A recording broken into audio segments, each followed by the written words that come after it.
दोस्तों, बिहार में चुनाव की बिसात तेजी से बिछाई जा रही है। सभी पार्टियां अपने अपने वोट बैंक को बटोरने में जुट गई हैं।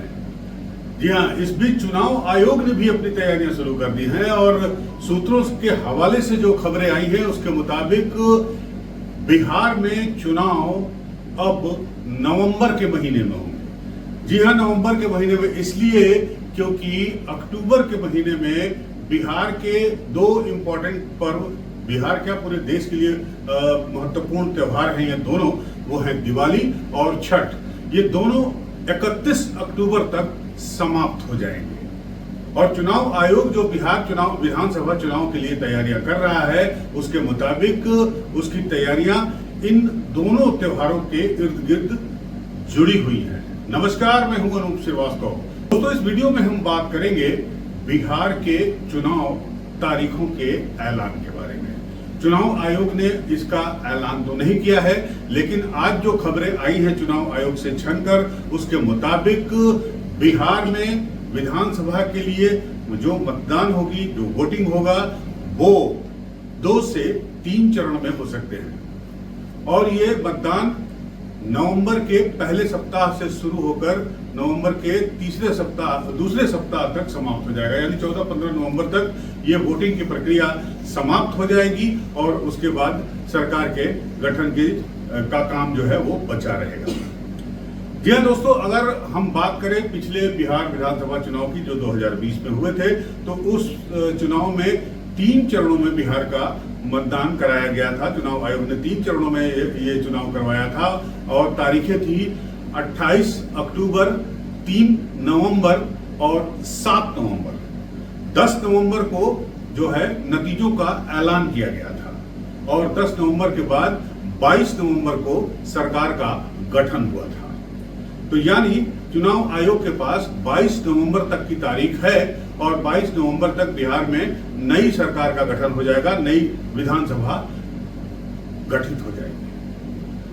तो क्या होगा ऐसे में? अगर दिवाली की बात करें हम, तो दिवाली है 23 अक्टूबर को, जो कैलेंडर में अभी दिखाई दे रहे हैं उसके मुताबिक दिवाली 23 अक्टूबर को मनाई जाएगी और दिवाली के ठीक 6 दिन बाद छठ का पर्व होता है। इसका मतलब कि जो पहला अर्घ्य होता है, डूबते सूर्य को जो अर्घ्य दिया जाता है छठ पर्व के दौरान, वो 29 को होगा और उगते सूरज को अर्घ्य देने का कार्यक्रम जो है वो 30 अक्टूबर को होगा।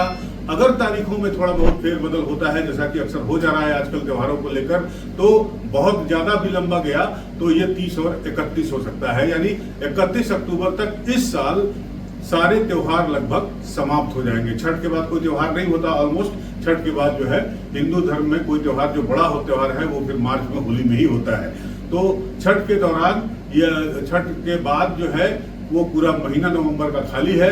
इसलिए अनुमान लगाया जा रहा है कि इस बार जो चुनाव होगा वो चुनाव आयोग 3 चरणों में या 2 चरणों में, हालांकि 2 चरणों की संभावना कम है, लेकिन माना यही जा रहा है कि 3 चरणों में चुनाव आयोग ये चुनाव कराएगा और चुनाव की जो पहली वोटिंग होगी वो दिवाली और छठ को ध्यान देकर तय की जाएगी। वोटिंग की तारीखें जो है वो तय की जाएंगी। तो क्या तारीखें हो सकती है, इसके बारे में हम बात करते हैं आपसे। आप बने रहिए हमारे साथ इस वीडियो में, आखिर तक मिलते हैं, आखिर तक इस वीडियो में बने रहिए।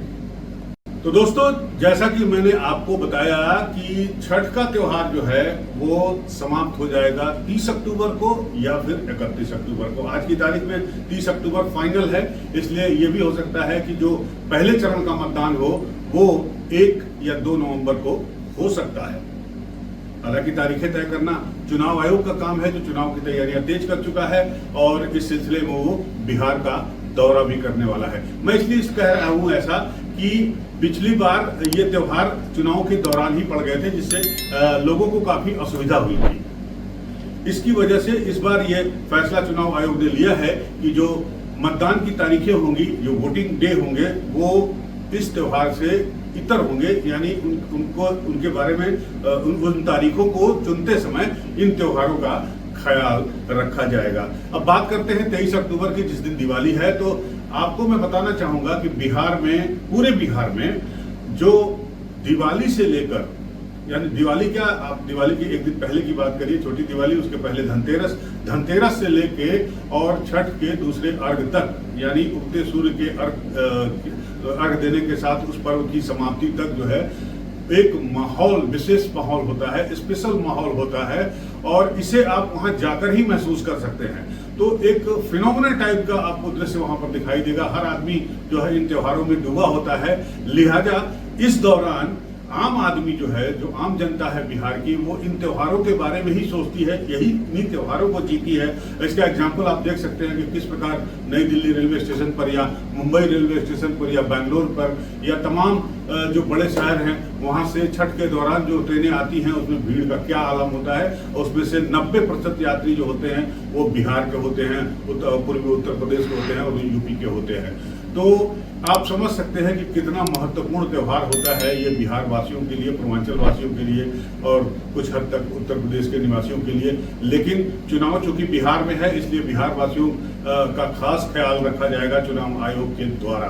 तो आपको मैं एक बार फिर ले चलता हूं 23 अक्टूबर को। 23 अक्टूबर के एक दिन पहले छोटी दिवाली, उसके एक दिन पहले यानी 21 अक्टूबर को धनतेरस और दिवाली यानी 23 अक्टूबर के ठीक एक दिन बाद जो है वो भैया दूज होता है। यानी 25 अक्टूबर को भैया दूज होगा और भैया दूज के एक दिन गैप के बाद जो है छठ का पर्व शुरू हो जाएगा। बहुत लोग जानते होंगे कि छठ का पर्व जो है सिर्फ एक दिन का होता है, लेकिन ऐसा बिल्कुल नहीं है। छठ जो है वो 3 दिन का त्योहार है।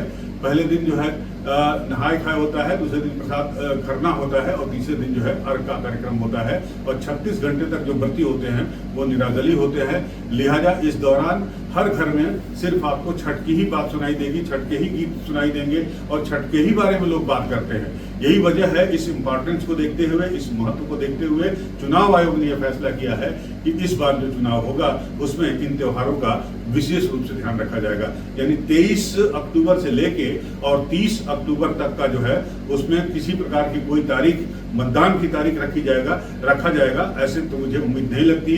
तो उम्मीद इसी बात की लगती है क्योंकि 22 नवंबर तक समय है चुनाव आयोग के पास, इसलिए ये संभव हो सकता है कि 1 से 15 नवंबर के बीच में ये चुनाव संपन्न करा लिए जाए या फिर पहला मतदान जो है वो दिवाली के पहले करा लिया जाए, 20-21 को करा लिया जाए और दूसरा जो चरण होगा वो त्योहार जब खत्म होंगे यानी छठ का पर्व खत्म हो उसके बाद कराया जाएगा और तीसरा जो है उसके 4-5 दिन के बाद तीसरा करा लिया जाएगा। बहरहाल चुनाव तारीखें तय करने का काम जो है वो चुनाव आयोग का है, वही चुनाव आयोग तय करेगा कि तारीखें कब होगी। इसके लिए वो सब तमाम राजनीतिक दलों से बैठक करेगा, सब लोग मिलकर बात करेंगे, अपनी बात कहेंगे और उसके बाद जो है चुनाव की तारीखें तय की जाएंगी। लेकिन ये काफी महत्वपूर्ण है कि इस बार का जो चुनाव है उस पर पूरे देश ही नहीं पूरी दुनिया की निगाहें हैं। तो ये था आकलन चुनाव की तारीखों का कि चुनाव कब हो सकते हैं बिहार में। चुनावी गहमागहमी बिहार में शुरू हो चुकी है जैसा कि आपको मालूम है और चुनाव आयोग ने भी अपनी तैयारियां शुरू कर दी हैं। तो इस बार चुनाव कुछ हाईटेक होगा, बिहार में जो चुनाव होंगे वो हाईटेक होंगे। आपको अगर आप मोबाइल ले जाते हैं तो आपको मोबाइल रखने की जगह मिलेगी, वहाँ बॉक्स मिलेगा या रूम मतलब कोई अलमीरा वगैरह मिलेगा जहाँ आप अपना मोबाइल रख सकते हैं। इसके अलावा जो बूथ बनाए जाएंगे वो इस बार चुनाव आयोग की तैयारी ये है कि 2 किलोमीटर के अंदर ही बूथ होगा। कोई भी बूथ जहाँ वोट डालने जाएंगे वो 2 किलोमीटर के अंदर होगा। इसके अलावा बहुत सारी चीजें और तकनीकी रूप से इस वोटिंग को और उन्नत बनाने जा रहा है चुनाव आयोग। तो इन पूरे घटनाक्रम पर हमारी नजर बने रहेगी। आपको इंतजार है चुनाव का, हमें भी इंतजार है चुनाव का और चुनाव होने तक जो भी वहां पर घटित हो रहा है बिहार में और चुनाव को लेकर उसकी जानकारी हम आप तक पहुंचाते रहेंगे। आप हमारे साथ बने रहिए और आपसे निवेदन है कि अगर आपको ये वीडियो अच्छा लगा हो तो हमारे चैनल को लाइक और सब्सक्राइब करना नहीं भूलिए।